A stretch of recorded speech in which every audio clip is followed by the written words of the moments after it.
여러분, 우리는 예수님의 고난과 죽음 그리고 부활을 묵상하는 이 사순절 기간을 함께 보내고 있습니다. 여러분은 사순절을 어떻게 지금 보내고 계십니까? 사순절하면 보통 우리는요, 나의 죄로 인하여 고통당하신 예수님, 십자가에 달려 죽으신 예수님, 그렇게 죽으셔야만 하는 어떤 패션 오브 크라이스트와 같은 영화에 나타나는 장면들을 우리가 떠올리게 되면서 조금은 우울감이 있는, 아니 우울해져야만 하는 시간들을 또 보내게 됩니다. 혹은 이렇게 보내야 하는데 내가 그렇게 하지 않고 살아가는 모습에 이 찔리는 마음으로 또 보내게 되는 게 이 사순절 기간의 우리의 모습인 것 같습니다.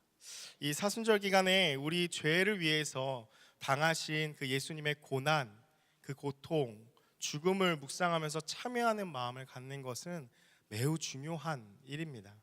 우리가 살고 있는 이 시대를 우리가 생각해 봤을 때 더더군다나 더 중요한 시대인 것 같습니다. 죄를 너무 관대하게 여깁니다. 죄의 심각성에 대해서 말을 하지 않고 죄의 심각성을 희석시켜서 어떠한 정신적인, 심리적인 그러한 문제로 병리화시키거나 혹은 문화라는 용어를 사용해서 너무나 가볍게 생각하면서 살아가고 있는 것이 오늘날의 시대이기 때문이죠. 그러나 우리가 사순절에 나의 죄를 위해 돌아가신 그 예수 그리스도를 묵상한다 하는 것이 마치 죽은 자를, 그 죽은 자의 죽음을 애도하거나 그의 죽음을 추모하는 것으로 여겨진다면 그것은 잘못된 것입니다.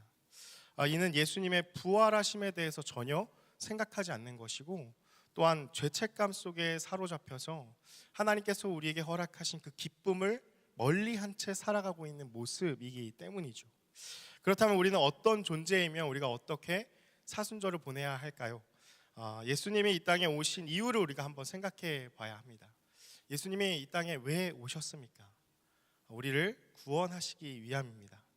우리는 어떠한 자들이죠? 우리는 구원을 받은 자들입니다. 다시 말하면 하나님이 함께 하시는 하나님 나라에 사는 자들입니다. 곧 우리가 사순절을 통해서 우리가 궁극적으로 다시 생각해야 할 것은 무엇이냐면 바로 구원받은 나, 이 그리스도인이라는 정체성이라는 것이죠. 오늘 본문은 이 그리스도인의 정체성에 관한 말씀입니다. 오늘 본문은 우리 상상수훈 가운데 기록된 것으로 우리가 지난번에 함께 나누었던 예수님의 그 팔복의 말씀 바로 이어서 나오는 것이 이 빛과 소금에 대한 말씀입니다. 여러분, 팔복의 말씀의 핵심이 무엇이었죠? 팔복 말씀의 핵심은 천국이었습니다. 예수님께서 마태복음에서 가장 긴 설교고 또 앞에 쭉 지나가면서 제일 처음으로 하는 설교가 이 5장부터 7장까지의 산상수훈의 내용인데, 그 첫 이야기가 팔복의 말씀이고 그 핵심이 이 천국이었다라는 것이죠.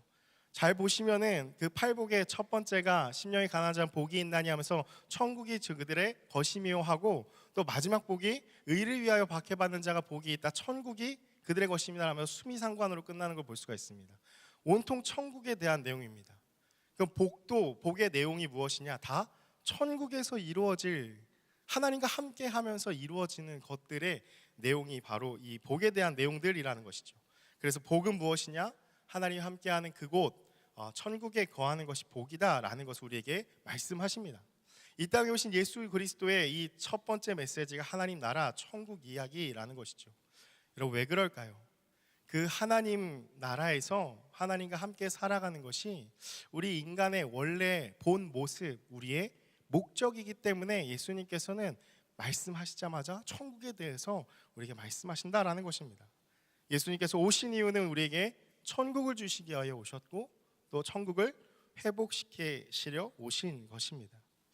그리고 오늘 본문에 이어서 그러한 천국에 거하는 너희들이 어떠한 자들인지 그 정체성에 대해서 13절에서 16절의 말씀에 이렇게 말씀하시는 것이죠. 그래서 13절을 보면요, 너희는 세상의 소금이다 말씀하시고 14절에는 너희는 세상의 빛이다 라고 말씀하십니다. 우리가 이 말씀에 좀 주목해야 하는데요, 너희는 세상의 소금이다, 너희는 세상의 빛이다 라고 말씀하실 때 우리가 흔히 오해하고 잘못 생각하고 있는, 지난 수요일에도 양조원 교수님께서 말씀하신 것처럼 우리가 생각하는 뉘앙스가 있다라는 것이죠. 무엇이냐면 이 말씀을 우리가 명령법으로 받아들이는 것입니다. 그런데 원어의 용법을 보면은 이것은 명령법이 아니라 직설법으로 쓰여져 있습니다. 너희는 세상의 소금이 돼야 한다, 세상의 빛이 되어야 한다라고 우리에게 명령하시는 것이 아니라 너희는 그냥 예수 그리스도를 믿고 구원함을 받은 자들은 세상의 소금이야, 세상의 빛이야라고 설명하시고 있다라는 것입니다. 여러분, 예수를 믿는 것에 나의 이성으로 이해하고 또 감정으로 받아들이고 또 의지를 굳게 해야 함이 우리가 필요하죠. 왜냐하면 이 신앙은 예수님과의 전인격적인 교제이기 때문입니다. 그래서 우리의 마음만이 아니라 우리의 몸도 중요한 것입니다. 그래서 성경에서는 그렇게 말씀하고 있지 않습니까? 너희는 마음을 다하고 뜻을 다하고 힘을 다하여 주 너의 하나님을 사랑하라고 말씀하고 있습니다. 그런데 이러한 신앙에 있어서 먼저 선행되어야 할 것이 있다라는 것이죠.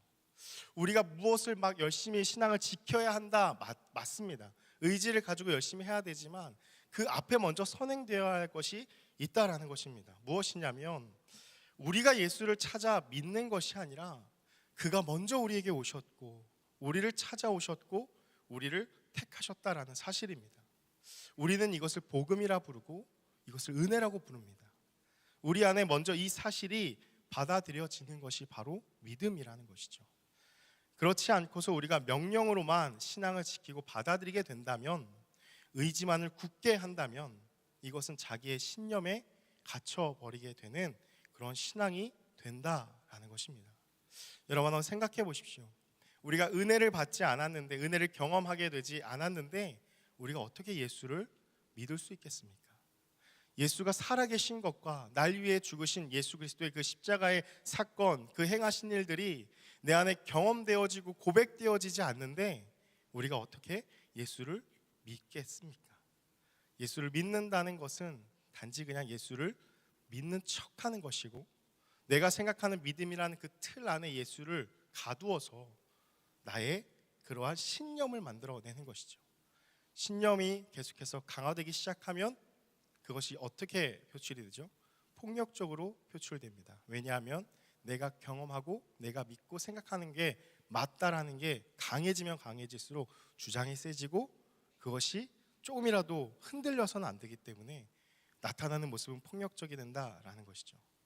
예수님께서 구원을 받은 자들, 그리스도를 따르는 그리스도인들에게 빛과 소금이 되어야 한다고 명령하지 않으셨습니다.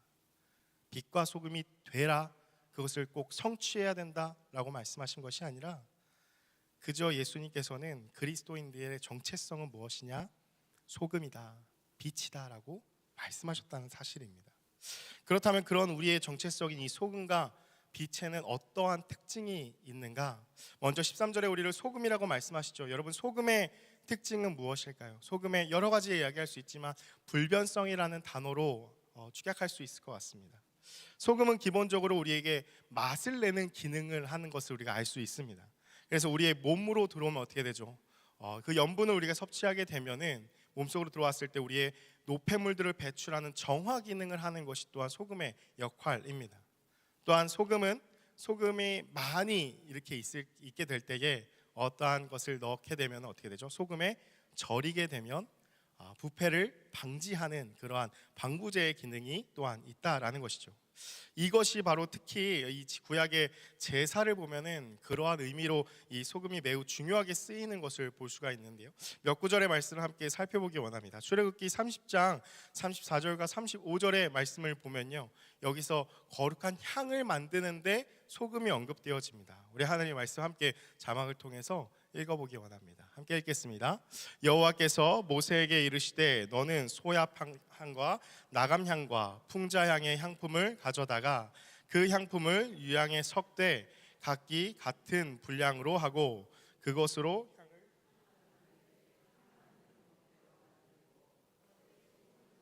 성결하게 하고. 여러분, 뭐라고 말씀하고 있습니까? 모세에게 이르시는데 그 분향단에서 피워야 될 향에 대해서 말씀을 하시면서 35절 말씀에 그것에 소금을 쳐서 성결하게 하라라고 말씀하고 있습니다. 아론이 아침과 저녁으로 그 성막에 들어가서 향을 피웠죠. 그 향은 또한 요한계시록의 성도의 기도라고 또 얘기를 하고 있습니다. 그렇다면 그러한 향의 정결함을 상징하는 소금을 뿌린다라는 것은 어떠한 의미로 우리가 받아들일 수 있는가? 우리가 성도들의 기도와 예배가 정결하게 또 순전하게 드려져야 한다라는 것을 의미한다라는 것이죠. 또한 레위기 2장 13절의 말씀을 보면요, 소제물에 대해서 언급하실 때 또한 소금을 칠하는 것을 말씀하고 있습니다. 자막을 통해서 한번 보시면요, 내 모든 소제물에 소금을 치라. 내 하나님의 언약의 소금을 내 소제에 빼지 못하리니 내 모든 예물에 소금을 드릴지니라 라고 하면서 이 소제물에 소금을 치라라는 것을 말씀하고 있습니다. 어떠한 의미일까요? 이 소제물은 또 이 제사장들이 먹게 되는 것이지 않습니까? 그래서 간을 하는데 물론 첫 번째 의미가 기능이 있겠죠. 근데 그것만일까요? 그렇지 않죠. 부패를 방지하는 소금의 기능을 우리가 생각해 봤을 때 내 하나님의 언약의 소금이라고 또한 말씀하시는 것을 생각해 보면 하나님의 그 언약의 소금을 치라, 소제물에 치라라고 하는 것은 하나님의 언약의 영원성, 불변성을 의미하는 것입니다.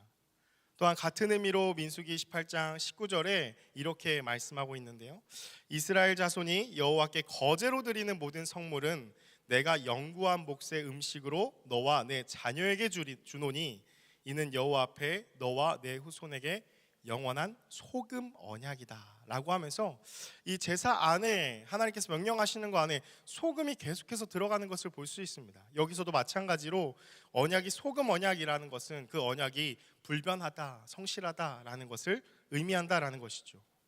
이렇게 구약에서 제사에 쓰이는 소금을 가지고 예수님께서는 오늘날 그리스도인들에게 너희는 소금이다, 세상의 소금이다 라고 말씀하신다라는 것이죠. 그렇다면 그리스도인들은 어떠한 자들입니까?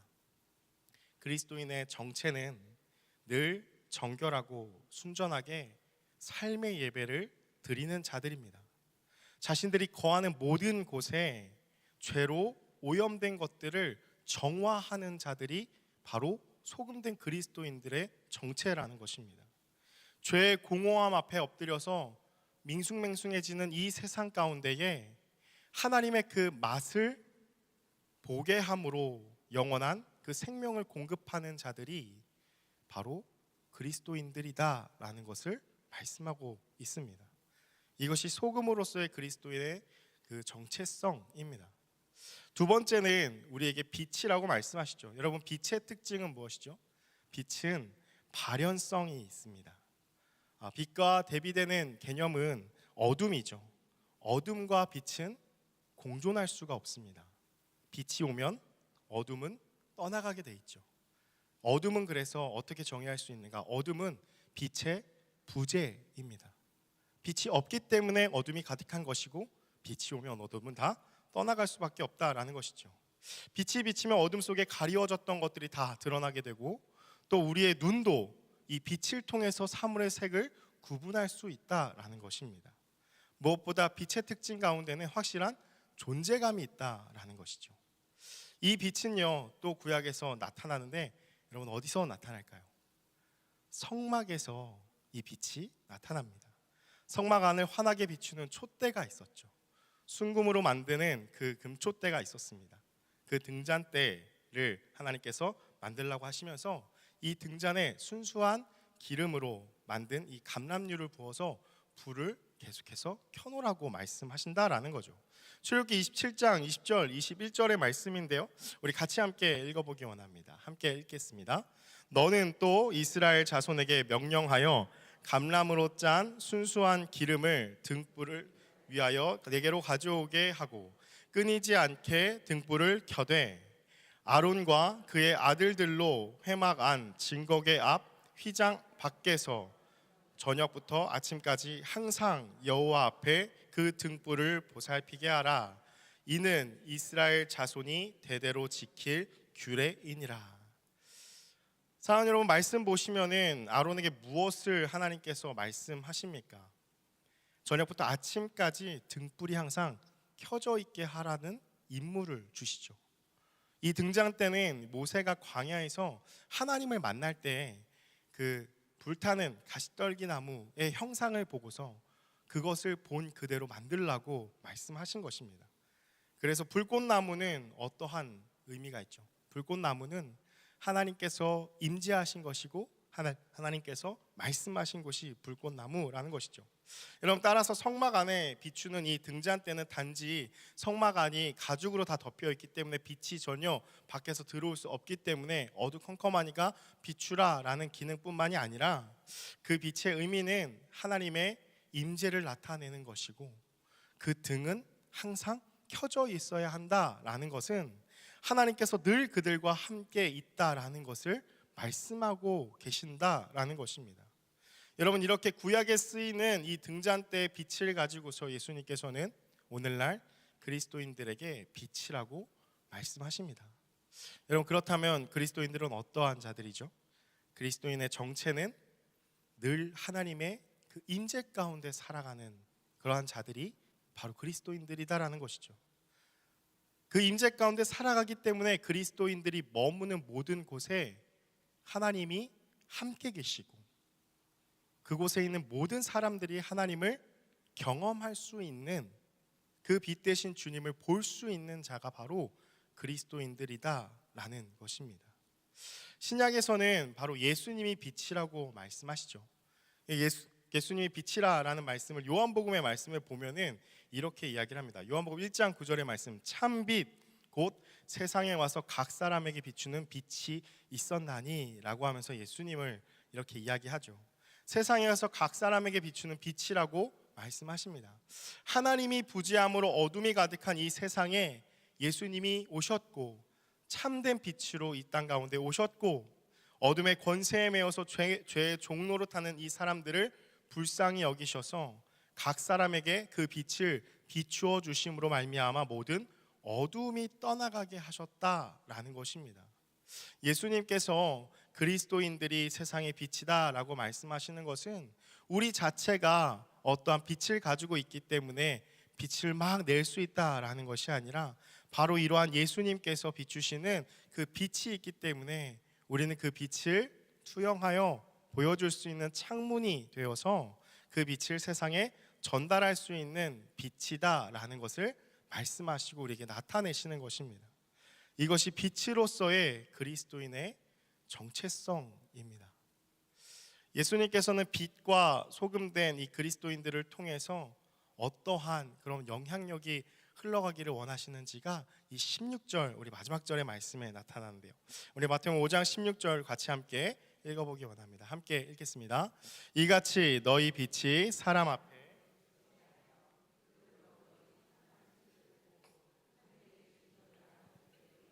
돌리게 하라. 아멘. 여러분, 이 말씀 가운데 우리가 또 오해하지 말아야 할 것이 있습니다. 뭐라고 말씀하십니까?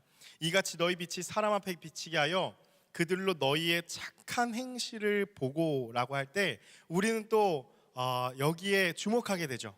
그래서 착한 행실을 해야 돼라는 이 명령으로 또 우리가 받아들이고, 어떻게든 착한 행실을 착하게 살아야 돼 하면서 스스로를 세뇌하면서 그리스도인들은 착한 사람이야 라고 하며 착한 아이 컴플렉스에 걸려버리게 됩니다. 그러나 이 착한 행실이라는 것은 단순히 도덕적인 행함이 아니라 아름답다, 마땅하다라는 뜻이 있습니다.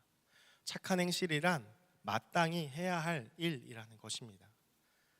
우리가 빛과 소금으로 참된 그리스도인으로서 정체성을 가지고 살아가는 모습이라는 것이죠. 그래서 어떠한 착한 행실을 너희가 해야지, 그렇게 해야 돼 라고 말씀하시는 것이 아니라 너희가 소금으로, 너희가 빛으로 마땅히 그렇게 살아가게 된다면 너희의 그 행실을 보고서 세상 사람들이 보고 하늘에 계신 너희 아버지께 영광을 돌리게 될 것이다 라고 말씀하시는 것입니다. 그런데 여러분, 우리의 모습은 어떻습니까? 현재 우리의 모습을 한번 돌이켜보면요, 우리가 거하는 이 세상을 우리가 바라볼 때 우리는 너무도 혼란스러운 정치 상황에 마주하게 되어 있습니다. 이념에 따라서 분열되어서 서로를 향해서 손가락질을 하기 바쁜 것을 보게 되고요, 사회 안에 일어나는 너무도 극악무도한 일들을 하루하루 뉴스를 통해서 접하면서 우리는 혀를 차면서 화를 내기 바쁩니다. 어떻게 저런 일이 일어날 수 있을까? 또 나이에 따라서 세대를 갈라놓고 서로를 향해서 이해해주지 못한다고 혀를 차는 모습들도 있죠. 나이가 많은 세대는 어린 세대들을 바라보면서 아무것도 모르면서 어른들을 공경할지 모른다고 갈라지게 되고, 또 어린 세대들도 나이 많은 세대들을 보면서 어떻게 그렇게 살아갈 수 있냐고, 왜 우리를 이해해주지 못하냐고 하면서 그러한 분노만, 끊임없이 비난만 하고 있다라는 것이죠. 때로는 우리가 교회들을 바라보면서 교회가 이래도 되냐고 하면서 비난의 말을 끊임없이 내뱉기만 하며 이 시대와 세상 안에 더러운 죄에 대해서 개탄스러워하고 하루하루 우리 안에는 맹렬한 분노만 토하면서 살고 있다라는 것입니다. 여러분, 그렇다면 우리가 한번 생각해 볼 것은, 세상은 왜 이렇게 어둡고 어지럽고 악하고 혼란스럽고 죄가 가득하고 부패할까요?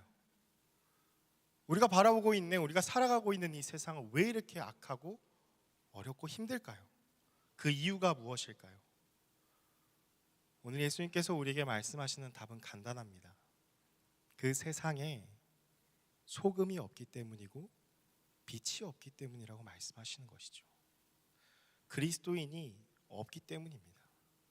그리스도인들이 소금과 빛이라고 하면서 자신의 정체성을 분명히 가지고 살아가야 하는데, 그것을 잃어버렸기 때문에 그 죄를 방지하는 소금이 되어서 부패를 막아야 하는데, 소금이 없으니까 계속해서 부패하게 되어버리는 것이고, 그 어둠이 가득한 것을 바라보면서 빛이신 예수 그리스도의 빛을 우리가 비추어야 되는데, 그 정체성을 잃어버리기 때문에 세상은 더 짙은 어둠 가운데 머물고 있다라는 것이죠. 여러분, 작금에 일어나는 어두운 현실에 대해서 무엇을 탓하고 누구에게 책임을 돌리겠습니까? 책임은 자신의 정체성을 잃어버리고 세상 사람과 다를 바 없이 살아가고 있는 맛 잃은 소금이 되고 불이 꺼진 등불이 되어버린 그리스도인들에게 있다라는 것입니다. 여러분, 세상이 악하다고, 예전엔 안 그랬는데 점점 더 악해진다고 얘기할 수 있을까요? 여러분, 성경은 결코 그렇게 이해하고 있지 않습니다. 노아의 홍수 때나 지금이나 악한 건 똑같습니다. 그러나 그 가운데 얼마나 소금과 빛이 있느냐 없느냐에 차이가 있을 뿐이다 라는 거죠. 13절 14절에서 우리의 정체성을 빛과 소금이라고 예수님이 말씀하실 때 우리가 전체 문장을 꼭 기억해야 할 것이 있습니다. 예수님은요, 우리에게 그냥 빛이다, 그냥 소금이다라고 말씀하시지 않았습니다. 우리는 그냥 빛과 소금이 너무나 우리한테 익숙하고 친숙한 단어이기 때문에 그냥 빛과 소금으로만 기억하지만, 우리가 풀 센텐스로 이 전체 문장을 기억할 필요가 있습니다. 13절 14절의 말씀 보시면 뭐라고 말씀하십니까? 너희는 세상의 소금이다 라고 말씀하시고, 너희는 세상의 빛이다 라고 말씀하십니다. 그냥 빛이다, 그냥 소금이다가 아니라 세상의 빛이고 세상의 소금이다 라는 것이죠. 그리스도인들은 악한 세상에 대해서 욕하고 못마땅해 하며 멀찍이 떨어져서 나는 그들과 다르다고, 구별된 존재라고, 나는 하나님을 믿는 그러한 백성이라고 팔짱을 끼면서 멀리 떨어져서 소금끼리 모여있는 자들이 아니다라는 것입니다. 그리스도인들은 소금통에 그냥 모여서 팔짱을 끼고 아유 세상은 악해, 더러워, 나는 정결해 라고 하면서 그러한 자기를 기만하면서 교만한 마음으로 갖는 그러한 것이 그리스도인들이 아니라, 그리스도인은 소금으로 그 세상 안으로 가서 녹아지고 맛을 내는 존재들, 세상의 소금이다 라는 것이죠. 여러분, 따라서 세상이 더 악해지고 말도 안 되는 일들이 일어나는 것은 어둠이 강해서 그런 것이 아닙니다. 빛이 없기 때문입니다. 소금이 없기 때문입니다. 그리스도인들인 우리를 통해 예수 그리스도의 빛을 세상에 비추어야 하는데, 그렇지 않기에 하나님의 임재를 드러내지 못하는 우리의 삶이 이 세상의 그 악함을 그냥 내버려 두고 있었다라는 사실입니다. 그렇다면 우리는 어떻게 우리의 소금과 빛의 이 정체성을 찾을 수 있을까요? 시편의 말씀을 함께 보고서 말씀을 마무리하고자 하는데요. 시편 34편 8절의 말씀인데요. 우리 같이 함께 자막을 통해서 읽어보기 원합니다. 함께 읽겠습니다. 너희는 여호와의 선하심을 맛보아 알지어다. 그에게 피하는 자는 복이 있도다. 여러분, 시편 말씀에 뭐라고 이야기합니까? 너희는 여호와의 선하심을 맛보아 알지어다 라고 말씀하고 있습니다. 여러분, 우리가 그 명령을 따라서 예수 그리스도인으로서 우리의 의지를 가지고 우리의 감정을 다해서 우리의 이성을 다해서 하나님을 이해하고 열심히 의지를 가지고 살아야 되는 거 맞습니다. 그런데 그 앞에 먼저 선행해야 될 것은 무엇이냐면 하나님을 맛보아 알아야 한다는 것입니다. 그 은혜를 맛보아 알아야 한다는 것입니다. 그것을 깨달아야 한다라는 것이죠. 하나님 앞에 늘 머무르면서 말씀 속에서 그분을 만나고 늘 그 안에 머물러서 은혜를 맛보아야 합니다. 그 안에서 주님을 맛보아야 합니다. 여러분, 그렇게 되면 마치요 부부가 오랜 시간을 같이 살면은 서로 닮아가지 않습니까? 말투가 닮아가고요, 하는 생각이 닮아갑니다. 심지어 어떤 부부들은 보면은 생긴 것까지 닮아가는 부부가 보일 정도로 오랜 시간을 함께 보내면 닮아가게 되죠. 여러분, 또 자녀를 키울 때 어떻습니까? 자녀가 점점 성장하면서 부모를 쏙 빼닮는 것을 보게 됩니다. 그래서 그 자녀도 나중에 커서 나는 정말 엄마처럼 아빠처럼 되지 말아야지 하는데 똑같이 하고 있는 자신의 모습을 보게 됩니다. 함께 계속 말하고 행동하고 삶을 공유하며 살아가고 있었기 때문이죠.